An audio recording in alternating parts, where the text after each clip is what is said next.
하나님의 말씀을 보겠습니다.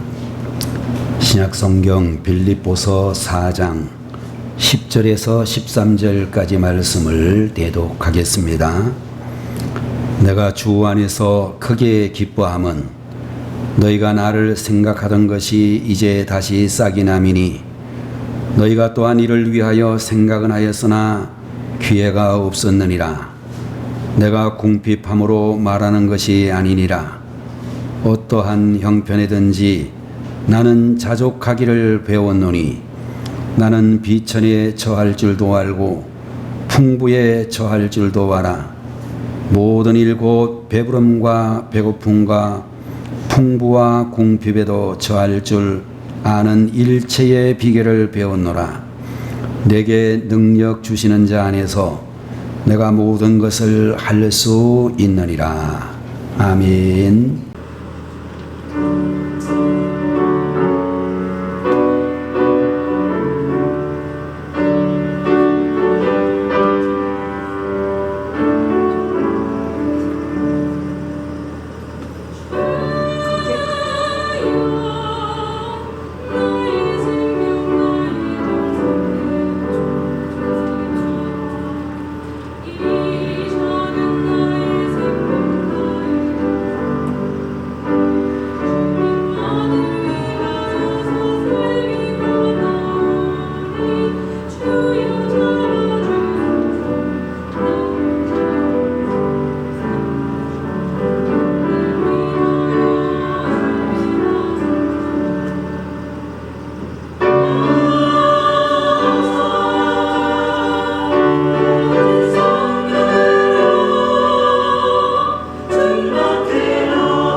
오늘 이 시간에는 빌립보서 제4장 10절에서 13절까지 있는 말씀을 가지고 그래도 자족하라 라고 하는 제목으로 말씀을 함께 보도록 하겠습니다. 여러 해 전에 레나 마리아라는 이름을 가진 복음성가 가수 가스펠 가수가 우리 대한민국을 방문했던 적이 있었습니다. 당시 한국의 수많은 신문 방송사에서 이 복음성가 가수 가스펠 가수에 대해서 언급을 하고 방송국에서는 방송을 통해서 방영한 적이 있었습니다. 특별히 KBS 열린 음악회에 소개된 레나 마리아의 삶과 노래는 진한 감동으로 아나운서와 청중들 모두를 울렸다라고 하는 그런 이야기를 들을 수 있습니다. 그것은 그 레나 마리아의 아름다운 목소리보다도 그 사람의 삶에 대한 의지가 주는 감동 때문이었다라고 알려져 있는데, 원래 레나 마리아라고 하는 이분은 1968년 스웨덴의 중남부 하보라고 하는 마을에서 두 팔이 없고 한쪽 다리마저 짧은 중증 장애인으로 태어나게 되었습니다. 병원에서는 보호소에 맡길 것을 권유했지만 레나 마리아의 부모님께서는 하나님이 주신 아이로 확신을 하고 이 아이를 정상화와 똑같이 사랑과 믿음으로 양육했다라고 하는 것입니다. 3살 때던 해부터 수영을 시킨 부모의 노력으로 스웨덴 대표로 세계 장애인 수영 선권대회에서 4개의 금메달을 따기도 했고 88년도 서울 올림픽 때에도 출전하여 좋은 성적을 거두었다라고 하는 이야기를 들을 수 있습니다. 이 사람은 수영뿐만 아니라 하나밖에 없는 발로 십자수를 놓기도 하고 부엌에서 요리를 하기도 하고 피아노를 치고 자동차를 운전하고 성가대에 지휘까지 하는 등 못하는 것이 없었다라고 알려져 있습니다.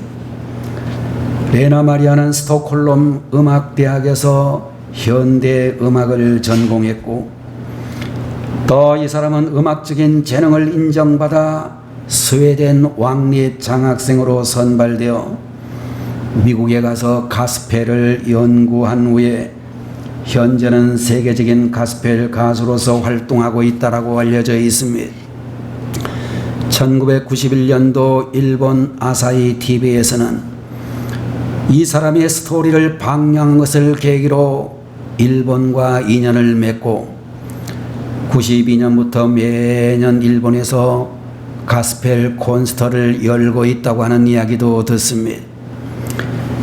레나 마리아가 쓴 발로 쓴 내 인생의 악보라고 하는 그의 자서전은 한국과 일본, 독일, 프랑스 9개 나라 말로 번역이 되어 세계적인 베스트셀러가 되기도 했는데 이 책에서 이 레나 마리아가 말하기를 내가 태하였을 때도 하나님은 곁에 계셨을까? 왜 하나님은 내게 이렇게도 많은 고통, 질병, 장애를 주셨는지 묻고 싶을 때가 있었다. 그러나 나는 그래도 하나님께 감사한다. 그리고 하나님을 사랑한다. 때로는 몸이 굳어지는 걸 느끼고 무리하면 허리에 통증이 심하다. 팔이 있다면 좋았을 텐데 하는 생각이 간절할 때가 많다. 하지만 현재 내 모습 그대로라도 하나님은 나와 함께 계신다는 것이 믿어진다. 이건 역시 하나님의 기적이다. 나는 나와 함께 하시는 그분을 평생토록 찬양하고 싶다. 라는 그런 고백을 그 책에서 쓰고 있습니다. 레나 마리아가 고백한 그러나 나는 그래도 하나님께 감사한다. 그리고 하나님을 사랑한다 라고 하는 이 고백은 오늘 본문에서 우리에게 말씀해 주고 있는 대로 그래도 자족하라 라고 하는 이 말씀과 연결이 되어진다 라고 생각이 되는 것입니다. 여러분들, 우리가 사도행전을 통해서 만날 수 있는 사도 바울이라고 하는 분을 보게 되면 그는 다메섹으로 가는 길에서 예수님을 만난 후에 그에게 나타난 가장 큰 변화는 스스로 만족해하는 자족하는 삶이었다라고 말하고 있습니다. 11절에 있는 말씀을 보게 되면 내가 궁핍함으로 말하는 것이 아니니라. 어떠한 형편에든지 나는 자족하기를 배웠노니 라는 말씀을 해주시고 있는데, 여러분들 이 말씀 속에서 바울은 저절로 자기도 모르는 사이에 자족하게 되었다 그렇게 말하지 않았고, 한순간에 자족하는 것을 깨달았다라고 말하지 아니하였으며, 그는 자족하는 것을 배웠다라고 우리에게 말씀해 주시고 있는 것입니다.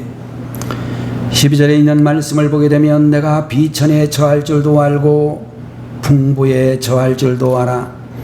모든 일에 배부르며 배고픔과 풍부와 궁핍에도 일체의 비결을 배웠노라 라는 말을 하고 있는데, 여러분들 여기서 말하고 있는 일체라고는 이 말을 번역해 놓은 것을 보게 되면 어떠한 환경 가운데 또는 모든 상황 가운데라는 그런 뜻을 가지고 있는 말로, 어떠한 환경에 처하든지 간에 모든 상황 가운데 있든지 간에 자족할 수 있는 비결을 배웠다라고 우리에게 말씀해 주시고 있는 것입니다.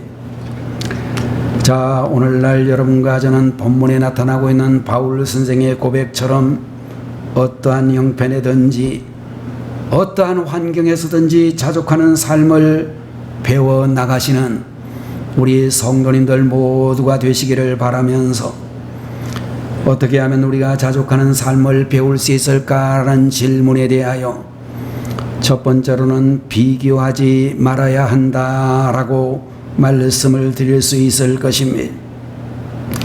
여러분들 우리가 살면서 자족하지 못하는 큰 이유 중에 한 가지는 비교 의식을 가지고 있기 때문이다 그렇게 이야기를 할 수가 있고, 여러분들 지금 현재 살아가고 있는 우리의 현재를 과거와 비교하게 될 때는, 또 우리 자신을 다른 사람과 비교하게 될 때는 자족할 수가 없다라고 하는 것입니다.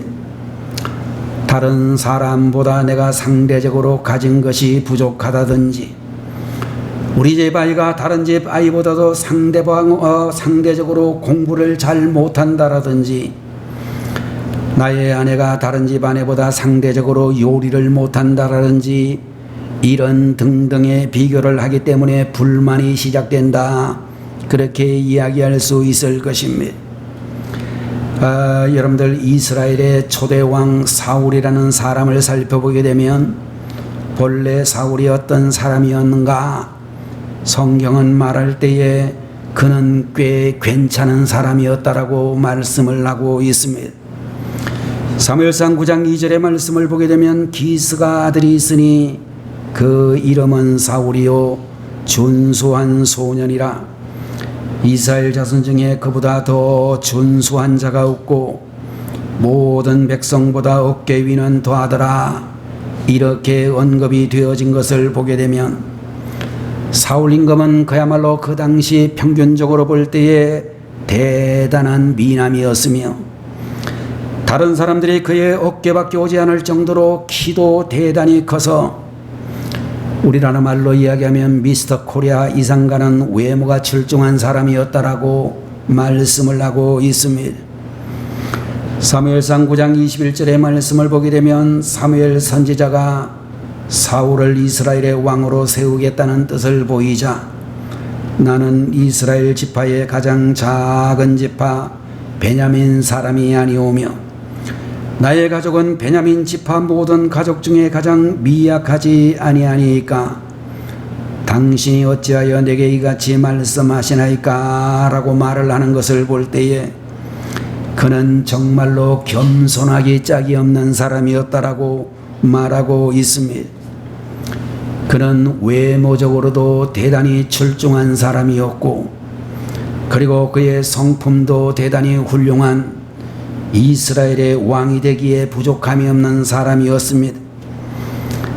그런데 이런 사울이라고 하는 사람이 다른 사람과 비교를 하기 시작하면서 문제가 발생하기 시작했다라고 성경은 말씀해 주고 있습니다. 어느 날 이웃나라인 블레셋이라고 하는 나라가 거인 장수 골리앗을 앞세우고 이스라엘을 쳐들어오게 되었습니다. 여러분들 이 골리앗의 키를 요사이 미터법으로 계산을 하게 되면 거의 3m 이상이나 되는 그런 대단한 키라고 말할 수가 있는데, 이스라엘 사람들이 볼 때 아무리 해도 골리앗을 물리칠 수 있는 그런 힘이 방법이 전혀 없었다라고 하는 것입니다.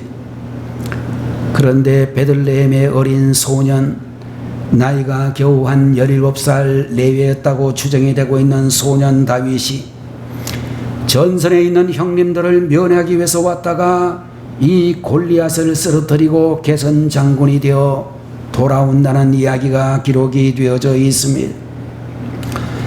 그러자 이스라엘 모든 백성들이 전쟁 영웅 다윗을 환영하면서 노래를 부르기를, 사울이 죽인 자는 천천히요 다윗이 죽인 자는 만만히로다 라는 개선가를 부르면서 다윗을 치하하고 칭송하는 그런 노래소리를 듣게 되었습니다. 백성들의 이 말을 들은 사울 임금은 다윗에게는 만만을 돌리고 내게는 천천만 돌리니 그가 얻을 것이 나라밖에 없지 않겠느냐라고 하면서 분노하는 그런 이야기가 수록되어져 있습니다. 사울은 그 이후에 매사에 다윗과 자기를 비교하다가 보니 그는 점점 이상한 사람으로 변질되어져 버렸고, 결국 그는 그의 인생을 비극으로 마치고 말았던 사람이 되었다라고 성경은 말씀해 주고 있습니다. 세계적인 영화상이었던 아카데미 상을 받았던 아마데우스라는 영화가 있는데, 여러분들 이 아마데우스라고 하는 영화는 음악의 거장 모차르트의 생애를 그려놓은 영화로 그렇게 알려져 있습니다. 여러분들 오스트리아의 비엔나의 궁중악사 안토니오 살리에리라고 하는 사람은 대단히 훌륭한 궁중악사였습니다. 많은 사람들의 존경과 인기를 한몸에 받고 있었던, 그야말로 그 당시 세계 강대국 중에 하나였던 오스트리아 왕궁의 대단한 인재였습니다. 뿐만 아니라 사람들에게 대단한 영향력을 끼치는 사람이었고, 신앙심도 대단히 투철한 그런 사람이었다라고 알려져 있었습니다. 그런데 어느 날 신기의 재주를 가지고 있는 볼프강 아마데우스 모차르트라는 신진 음악가를 만나게 되어졌습니다. 안토니오 살리에리라고 하는 이 당대의 최고의 음악가가 모차르트를 만나면서 자꾸만 자기와 모차르트를 비교하기 시작했습니다. 그때로부터 이 안토니오 살리에리의 인생은 점점 안 좋은 방향으로 변질되어져 갔습니다. 그 자신은 이미 많은 사람들에게 여전히 존경을 받고 있었으며 뛰어난 음악적인 재능을 가지고 있었기 때문에 음악사에 길이 남는 업적을 남길 수도 있는 그런 인재였습니다마는, 볼프강 아마데우스 모차르트와 비교 의식 때문에 인생을 망친 사람이 되었다라는 이야기가 아마데우스라는 영화의 내용이라고 알려져 있습니다. 여러분들, 다른 사람과 비교 의식을 가지게 될 때는 질투가 가져오게 되고 자족하지 못하게 되어지며 심하면 자기 인생을 망치는 원인이 되고 만다는 것을 우리에게 말씀해 주시고 있는 것입니다. 여러분들, 현재를 과거와 비교하는 사람은 자족할 수가 없을 것입니다. 왕년에 내가 말이야 한때 잘 나갈 때가 있었지. 정말로 내가 처녀 때는 말이죠, 수많은 남자들이 나를 좋아했다는 거 알고 계십니까? 내가 아이를 낳기 전에는 말이죠, 그래도 미스 코리아였어요 라고 하면서 현재의 자기와 과거의 자기를 비교하면 그야말로 자족하기는커녕 후회와 불평만 하게 되어진다는 것입니다. 여러분들 현재의 삶에 감사하고 자족하는 삶을 살려고 하면 과거와 절대로 비교해서는 안 된다라고 하는 것입니다. 바울 선생은 다메섹 도상에서 예수님을 만난 후에 그의 삶의 기준이 완전히 바뀌어지게 되었습니다. 여러분들 사실적으로 바울은 어릴 때부터 부족한 것이 없이 자랐던 사람이었습니다. 당시 전 세계를 호령하던 로마 제국의 시민권을 가지고 있었습니다. 당대 최고의 명성을 날리던 이스라엘 예루살렘의 가말리엘 선생 밑에서 수제자로 교육을 받았기 때문에 웬만한 로마 대학의 교수직은 보장될 만큼 좋은 배경을 가지고 있었습니다. 그런 그가 로마의 깊은 감옥에 갇혀서 비인격적인 대우를 받는다라고 하는 것은 과거에 그가 상상조차도 할 수 없었던 그런 일이었을 것입니다. 인간적으로 보면 자존심이 상하기도 하고 억울한 일이었을 것인데도 불구하고 그는 감옥 안에서 고백하기를 내가 자족하기를 배웠노라, 내가 일체의 비결을 배웠노라 라고 하면서 그는 자신의 처지를 과거와 비교하지 않았고 다른 사람들의 삶과 비교하지 않았다라고 말씀해 주시고 있는 것입니다. 여러분들 과거에 내가 어떤 삶을 살았든지 과거를 아름다운 추억으로만 여길 수 있는 지혜로운 성도들이 되시기를 바라고, 과거가 현재를 미래를 절대로 보장해 주지 않는다는 사실을 믿어야 될 줄로 믿습니다. 여러분의 삶을 다른 사람의 삶과 절대로 비교하지 마시기를 바라는 것입니다.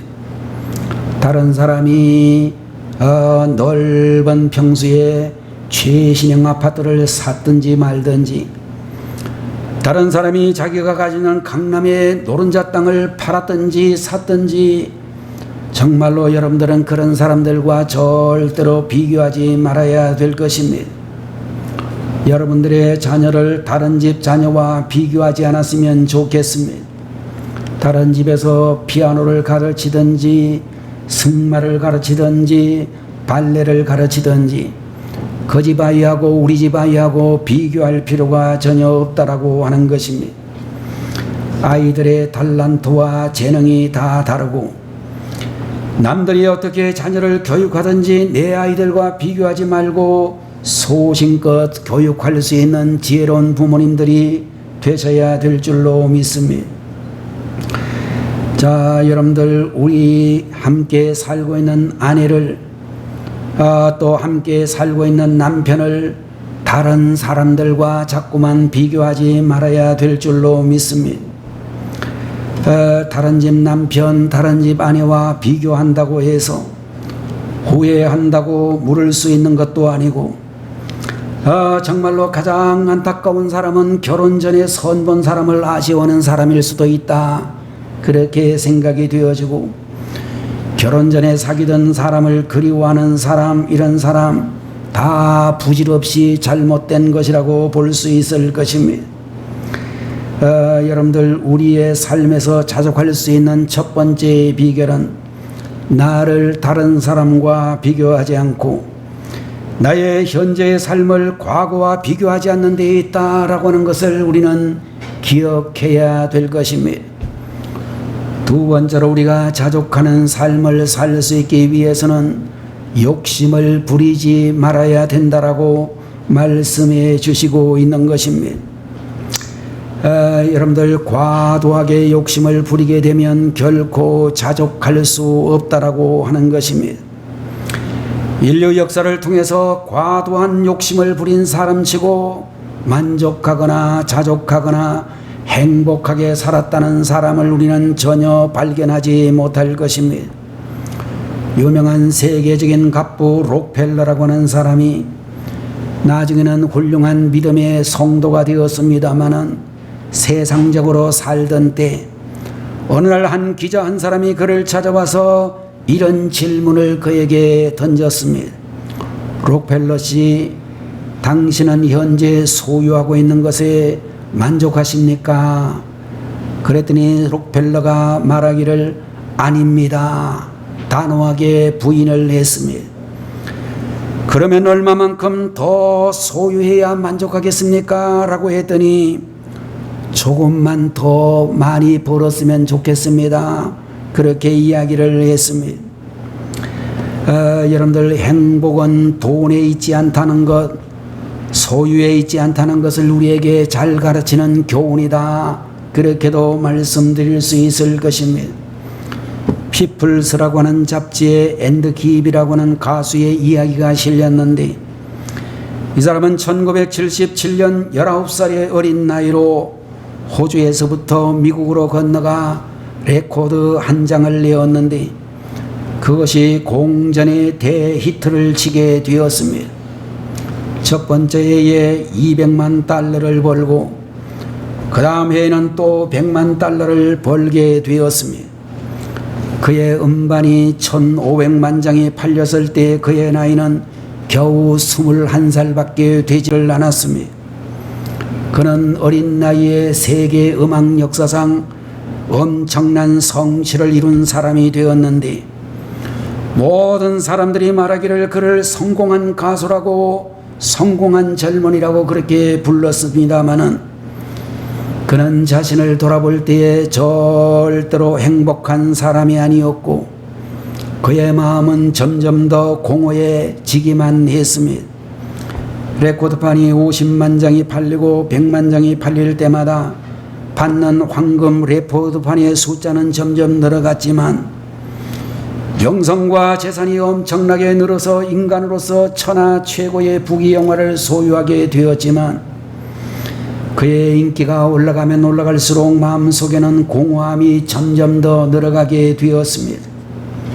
그러다가 드디어 마약에 손을 대기 시작을 했고 마약이 없으면 한시도 살 수 없을 만큼 마약 중독자가 되었습니다. 그는 점점 말라갔고 85년에 병이 들었고 86년에는 파산을 하게 되어졌습니다. 그리고 다음 해인 87년에 그는 150만 달러의 빚을 진 채 외로이 세상을 떠나고 말았습니다. 무엇을 말합니까? 세상 사람들은 행복한 삶은 외적인 조건에 있다고 말하지만 절대로 그렇지 않다는 것을 우리에게 가르치고 있는 것입니다. 세계적인 갑부였던 록펠러나 인기 가수였던 앤디는 돈과 명예와 인기를 얻었지만 자족하는 삶을 살지 못했다라고 우리에게 말씀해 주고 있는 것입니다. 오히려 조금만 덜을 외쳤고 마음의 공허함은 점점 더 심해졌습니다. 그러나 여러분들, 우리들이 잘 알고 있는 바울 선생은 오늘 본문 12절에서 내가 비천에 처할 줄도 알고 풍부에 처할 줄도 알아 모든 일에 배부르며 배고픔과 풍부와 궁핍에도 일체의 비결을 배웠다라고 우리에게 담대하게 자신있게 말해주고 있는 것입니다. 여러분들, 우리들의 어린 시절 여기에 계시는 분 중에 60년 이상 70세 80세 되신 분들은 아마도 옛날 우리들이 6.25 사변이 일어나고 1960년대가 될 때까지도 우리는 정말로 미군 부대에서 배급준 옥수수 가루로 죽을 끓여 먹고 들에 나가 나무를 캐서 무쳐 먹고 밭에서 꺼내낸 고구마를 삶아 먹을 때 여러분들, 우리 모든 집집마다 이혼할 생각은커녕 가정에 가서 도박할 생각조차 꿈도 꾸지 않았고 그렇게 가난하고 힘들었지만 가정들마다 대단히 화목하게 살아가는 집들이 많았습니다. 원조 교제라는 말은 들어본 적도 없었고 질 좋은 화장품을 바르지 않았어도 아름다운 옷을 입지 않았어도 부부간에 서로 얼굴만 바라보고도 행복해하는 가정들이 대단히 많았다라고 하는 것입니다. 특별한 사람을 제외하고는 배고프다고 죄를 짓지 않았고 정말로 어렵다고 범죄하지 않았다는 것입니다. 그런데 이제 70년대를 지나 88 올림픽을 전후로 해서 대한민국의 경제가 비약적으로 발전하면서 등이 따뜻해지고 배가 부르게 되자 죄를 점점 짓기 시작을 했습니다. 오늘 여러분과 제가 만나고 있는 바울 선생은 내가 배부를 때나 배고플 때나 자만하지 않았다라고, 내가 풍부할 때나 궁핍할 때도 자만하지 않았다라고, 어떤 상황이라 할지라도 자족하며 살아갈 수 있는 일체의 비결을 배웠다라고 우리에게 말씀하고 있는 것입니다. 한국을 비롯해서 세계의 모든 유수한 나라들의 사람들에게 가장 필요한 것이 있다면 바울 선생님과 같이 욕심부리지 않고 자족하는 모습이라고 말씀을 드릴 수 있는 것입니다. 없는 것에 고민하지 말고 있는 것에 감사하는 우리 성도님들이 되시면 감사하겠습니다. 자꾸만 욕심부리지 말고 있는 것에 자족하는 우리 성도님들이 되셔야 되겠습니다. 여러분들, 우리의 삶에서 진정으로 자족할 수 있는 두 번째 비결은 욕심을 부리지 않고 감사하며 사는 데 있다 라고 우리에게 말씀하고 있는 것입니다. 세 번째로 우리가 자족할 수 있는 비결은 주님을 의지하는 삶을 살아야 된다라고 말씀해 주시고 있습니다. 여러분들, 빌립보서를 반복해서 살펴보게 되면 반복되어지는 단 하나의 단어가 나오는데 그것은 기뻐하라라고 하는 그런 단어라고 이야기할 수 있을 것입니다. 3장 1절에 보면 정말로 나의 형제들아 주 안에서 기뻐하라. 4장 4절에도 보면 주 안에서 항상 기뻐하라. 오늘 본문 10절에도 내가 주 안에서 크게 기뻐함은 이라고는 말이 나오는데, 이 기뻐하라고는 말 앞에 주 안에서 라고는 말이 항상 붙여져 있는 것을 볼 수 있을 것입니다. 여러분들, 에베소, 빌립보, 골로새 그리고 빌레몬이라고는 이 네 서신은 우리가 성경을 분류하게 될 때 일반적으로 옥중서신이라 이렇게 부르고 있는 그런 성경으로서 바울 선생이 이제 마지막으로 순교하기 직전 로마의 감옥에, 깊은 감옥에 갇혀 있으면서 에베소 교회에, 빌립보 교회에, 골로새 교회에, 그리고 또 빌레몬이라고 하는 분에게 쓰신 편지를 바로 그 감옥에서 쓰셨다. 그래서 옥중서신이라고 부르고 있는 것입니다. 바울 선생은 외적인 조건으로는 도저히 기뻐할 수 없는 환경의 형편에 처해 있었습니다. 죄수의 몸으로 꽁꽁 묶인 채 로마 감옥에 갇혀 있었습니다. 그에게는 이미 사형 선고가 내려져서 사형 집행 날짜만 기다리고 있는 상태였습니다. 하루하루가 마지막 인생 삶의 끝이라고 이야기할 수 있었습니다. 그런 가운데서도 그는 말하기를 기뻐한다라고 하면서 뿐만 아니라 어떤 상황 속에서도 자족한다라고 말씀을 해 주시고 있는 것입니다. 여러분들, 바울 선생이 기뻐할 수 있었던 그 비결은 무엇인가? 오늘 본문에 있는 13절에 보니까 내게 능력 주시는 자 안에서 내가 모든 것을 할 수 있느니라, 이런 말씀을 해 주시고 있는 것입니다. 본문에서 사도 바울이 고백하고 있는 내가 능력 주시는 자 안에서 모든 것을 할 수 있다는 말은 당장 돈이 생긴다는 말도 아니고, 예수 믿으면 당장 부자가 된다는 말도 아니고, 본문이 강조해 주는 것은 가난할 때나 부자일 때나 건강할 때나 병약할 때나 능력 주시는 주님 안에서 자족하는 법을 배웠다, 그런 말씀을 해 주시고 있는 것입니다. 하나님께서 도와주셔서 어떤 환경에서도 자족할 수 있게 되었다라고 그는 부르짖고 있는 것입니다. 하나님은 가난을 부로 바꿀 수 있지만 가난 속에서도 승리할 수 있도록 우리를 도와주시는 분이시며, 하나님은 병든 육체를 건강한 육체로 바꿀 수 있을 뿐만 아니라 병은 그대로 두고서도 그 가운데서도 기뻐하고 자족할 수 있는 삶을 살도록 우리를 도와주시는 분이시라고 말씀하고 있는 것입니다.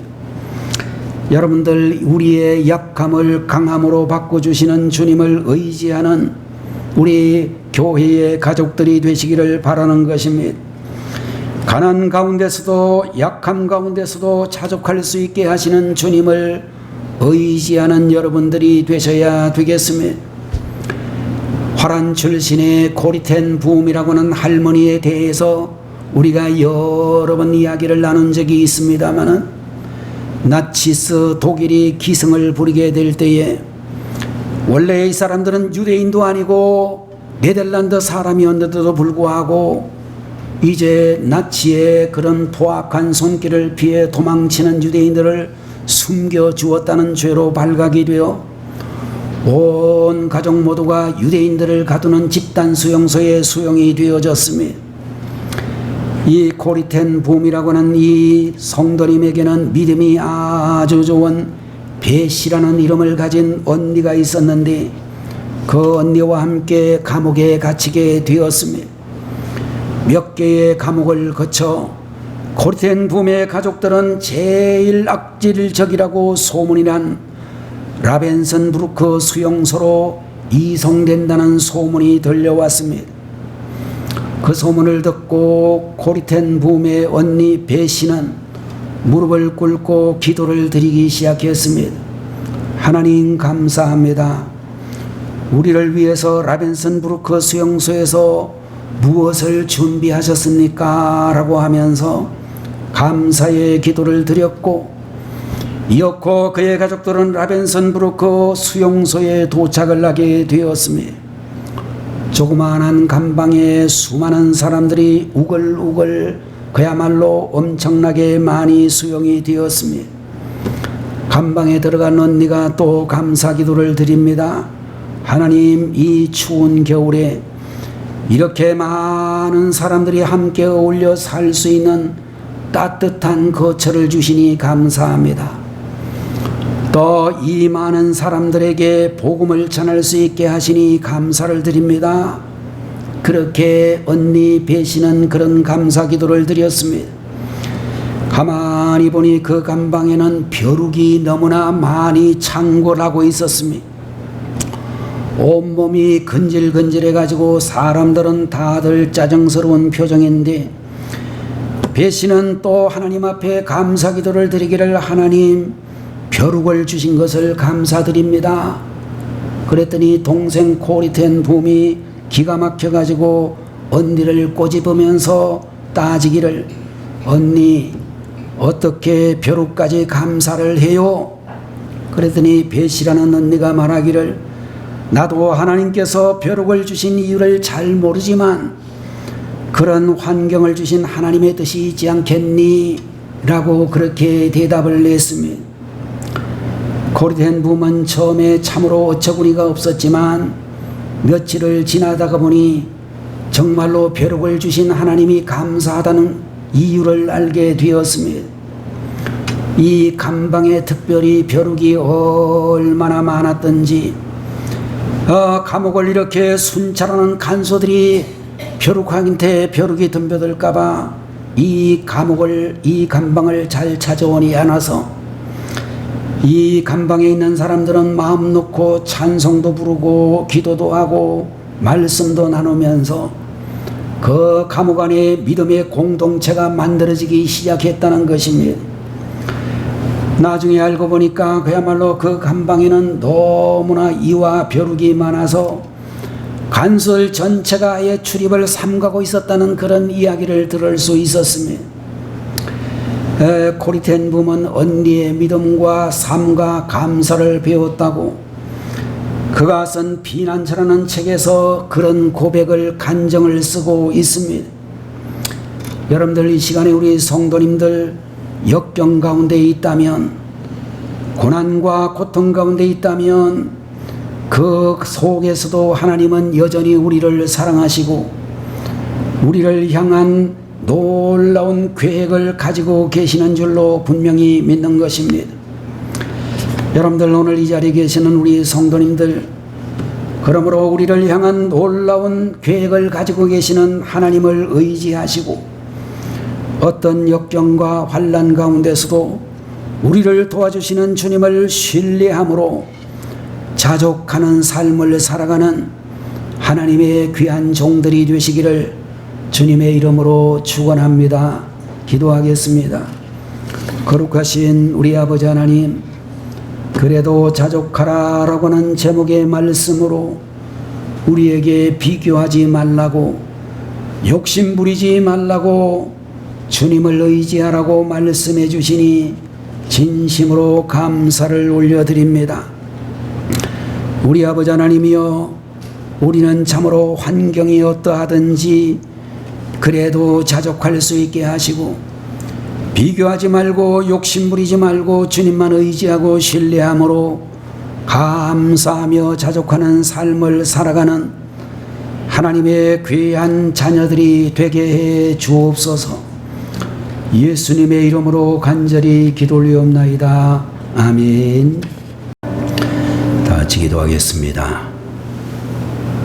지금은 우리를 죄에서 구원하시기 위하여 하늘의 영광스러운 보좌를 떠나 이 세상에 오시고 우리의 모든 죄짐을 지시고 십자가에 달리신 우리 주 예수 그리스도의 무한하신 은혜와 우리 아버지 하나님의 망극하신 사랑하심과 성령님의 감동 감화하시고 위로 인도 내주 충만 역사 교통하심이 우리 아버지 하나님의 자족하는 삶을 살기 원하는 모든 주의 백성들 머리 위에 지금부터 영원 무궁토록 함께 계시기를 간절히 축원하옵나이다.